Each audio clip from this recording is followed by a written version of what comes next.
Is that meta or what? That's a little creepy. Hi, today I wanted to talk about the Bakwa mirror and how to work with it in traditional witchcraft. I did want to first make sure to distinguish using the Bakwa mirror in feng shui and traditional witchcraft. So today we're going to be talking specifically about the occultist. So the Bakwa mirror is believed to be a form of spell crafting. You have the Bakwa 8 trigrams arranged in a particular way, the shape, the colors, every aspect lends itself toward the energy raising and the magic of the Bakwa mirror. And most of them will also have a Fu sigil on or talisman on the back as well. Usually in feng shui, when you hear from feng shui masters, you're going to be looking for a bakwa mirror that's either concave or convex, depending on your particular feng shui needs. Usually it's because there are poison arrows of some kind around the area. Anyway, off topic. For the practitioner of craft, the witch, you're going to want to look for one that's flat. Which trigram you want up top, how you want to turn it is going to depend on what you're. You know what? I think I'm going to create a PowerPoint for this. There's going to be a link to my website in the video description box where you can download this reference table too. So if this is something you definitely want to try out in your own spellcrafting and folk magic, be sure to get this reference table. Documenting how a witch can work with a bakwa mirror may also be something you want to memorialize in your grimoire or book of shadows.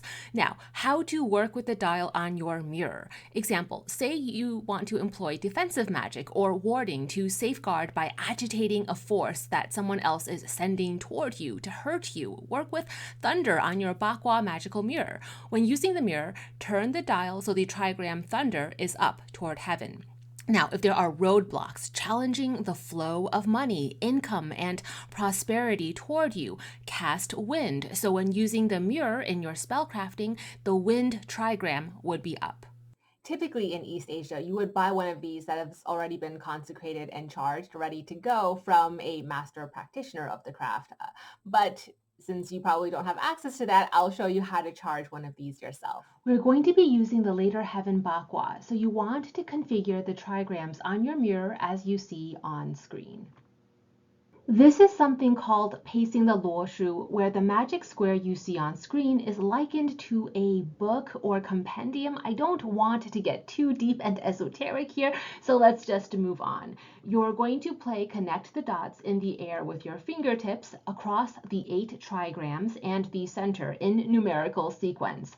Water to earth, earth to thunder, thunder to wind, wind to through the center earth and to heaven, heaven to lake, lake to mountain, finally mountain to fire. You are going to connect these dots with your fingertips in a particular hand mudra pacing the Lo Shu to activate your mirror. Once more, for reinforcement, fire trigram up top, finger begins below and paces the Lo Shu interlaced with the bakwa, weaving a lattice of qi life force that, in this pattern, activates your mirror. It is totally okay to practice this a couple of times until you get the hang of it before actually going for the bona fide activation. Funny observation. I know I've seen this symbol or sigil before in Western occultism, but now for the life of me, I can't recall where I saw it or in what context. I didn't have enough time to really dig deep into this before recording this video, but if you've got any insight, please share it in the comments. This is the hand mudra you're going to be using. It's your second and third finger up top pointed, and then the other 3 fingers remaining curled in and connected to each other. And this is what you're going to be using to render or cast the arrangement. Let's see if I can show you. I'm in a very awkward position, so this is going to look a little weird, but you have your, can I show? Okay, hand mudra, right? And then you're going to start from the bottom. 1, 2, 3, 4, 5, 6, 7, 8, 9. And you've drawn the arrangement. You may hear some schools of thought saying you should do this during the new moon or waxing crescent room, basically coinciding with when you would sow seeds in the agricultural aspect of folk magic. Others will assert you have to do it during the full moon because actually what you're doing is not so much sowing magic, but you're harvesting magic from divinity. And therefore, what you want to do, because you're harvesting, you want to do it during the full moon. It really is something that's going to be person to person, practitioner to practitioner. You'll have to figure out what works for you. Add another layer to the consecration and charge to activate your Bakwa mirror. Use incense. Very powerful, very typical of Taoist magic and East Asian folk witchcraft.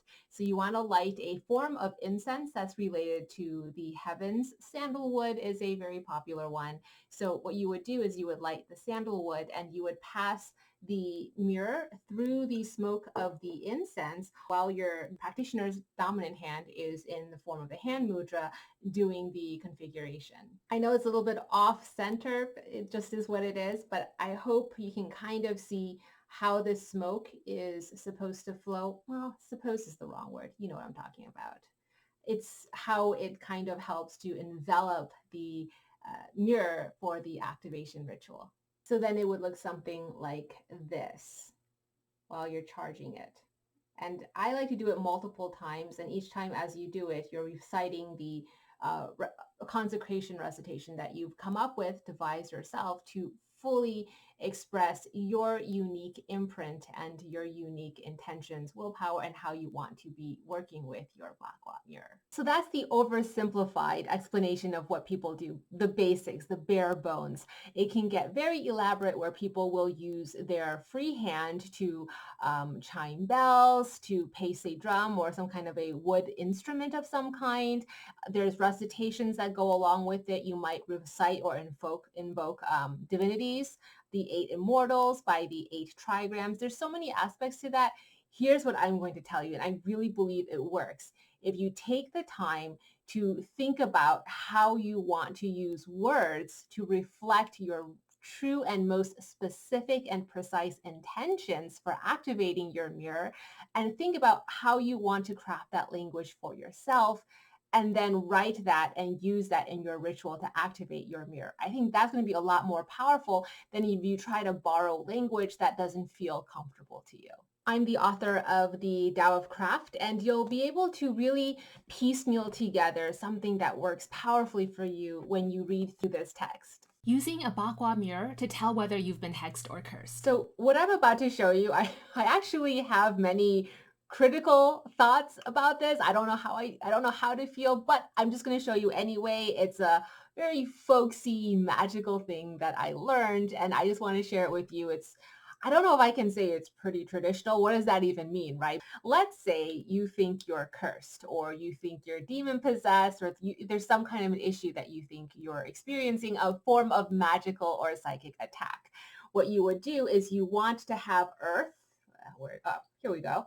You want to have Earth facing up, and then you want to look into the mirror with Earth facing up, and then you don't want to do this on camera, so this is going to be very hard, but you want to look at yourself in the little tiny mirror with the Earth facing up to see what your reflection looks like. Study your reflection in that mirror, and you try to look very intently at yourself. And supposedly, if there is a malefic attack on you, you're going to see it on your face in some way, and you'll know when you see it, right? That's what they always say. You're going to see something very different, something that kind of frightens you a little bit in your reflection. You might look more grotesque, or your face will appear modified in some way that's very uneasy. And once you see that in the mirror, that means, yes, it confirms that there is some kind of a psychic attack or curse on you, and you should probably take action. If you just see your regular, ordinary, beautiful face, then you're fine. Now, I think there's a lot of really interesting psychology to unpack in there when you think about why people believed this for so many centuries. Just for the psychology to unpack, I think it's really interesting. Integrating a Bakwa mirror to amplify your spellcrafting. Now, as a ritual tool, we believe that when you place anything on top of it, it's going to amplify whatever you're trying to do. It'll amplify and really boost the charge of your operation. So what you want to do is you want the 8 trigrams to be aligned in compass direction to the 4 corners. I'll put up a reference table on how to do that. Then you can either place a candle, like a lit candle, right, on top of the bakwa mirror. You can place some kind of a gemstone tower. You can place incense, whatever it is that you're doing in terms of your ritual work. You can amplify it and drum up more power and a better boost or charge when you use the bakwa mirror as the foundation of the thing that you're doing. Can you mix and match traditions in a single ritual or spell for yourself? Yes, absolutely. I think that actually works more powerfully because it's a very unique imprint of your craft. What I will say to that as a caveat is it is still a form of chemistry. So you want to think about what you're trying to pair the bakwa mirror work with. It's going to pair very well with certain things and is going to pair very poorly with other things. And I think there's too many combinations and permutations for me to go through them all in a single video. So I would say in that case, you really need to go with your intuition. And I know that's such a wishy-washy thing to say, but I believe it won't lead you wrong. And, to be honest, even if your intuition does lead you wrong, the worst thing that will happen is your spell does not work. Oh well. Using your mirror for a simple intention setting candle spell.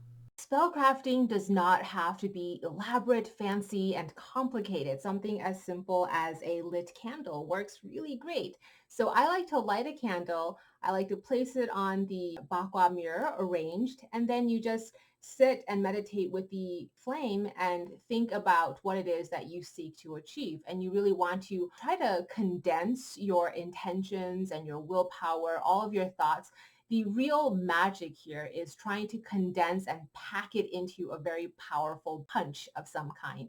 And what you're really doing is condensing your chi. So you're taking, let me just blow this out because I don't want to burn myself.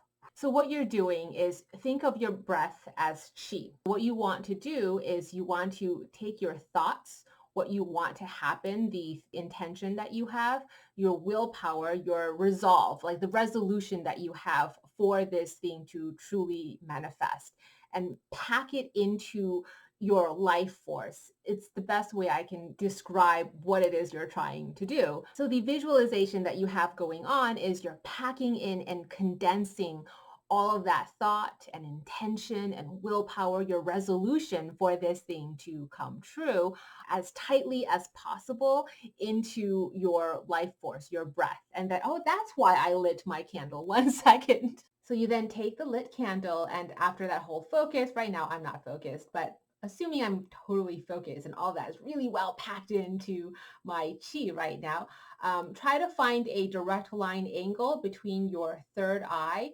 and your flame, and then just again concentrate and try to form I guess like a tether or a bridge between you and the flame.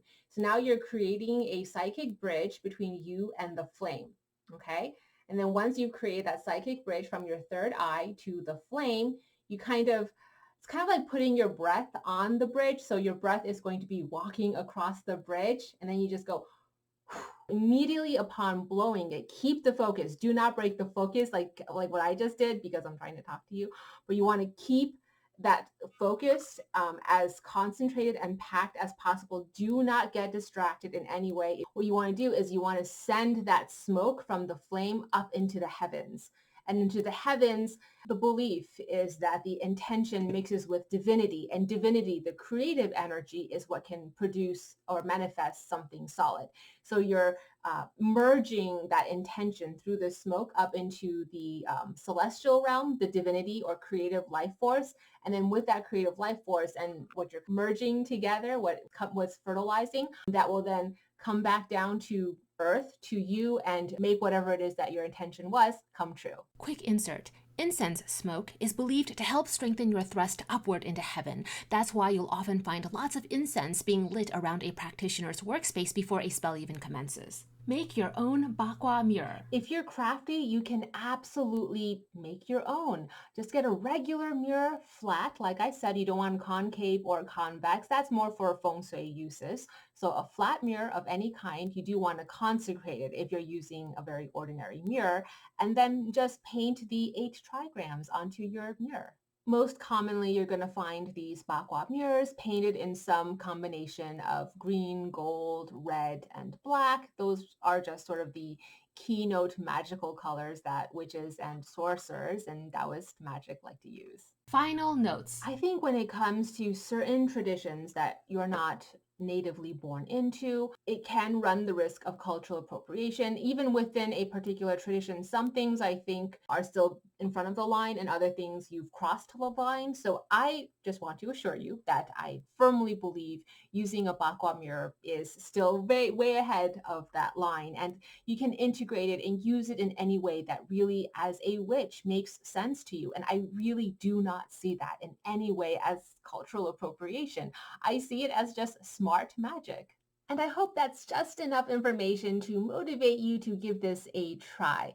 I'm going to stay on top of the comments or give my best attempt to help any beginners who really want to give this a try, but just feel a little bit unsure if what they have planned is going to work. Please go to the comment section. Let's have a conversation there, and I will help out the beginners so they can give this a shot. Good luck, all my blessings, and thanks for watching.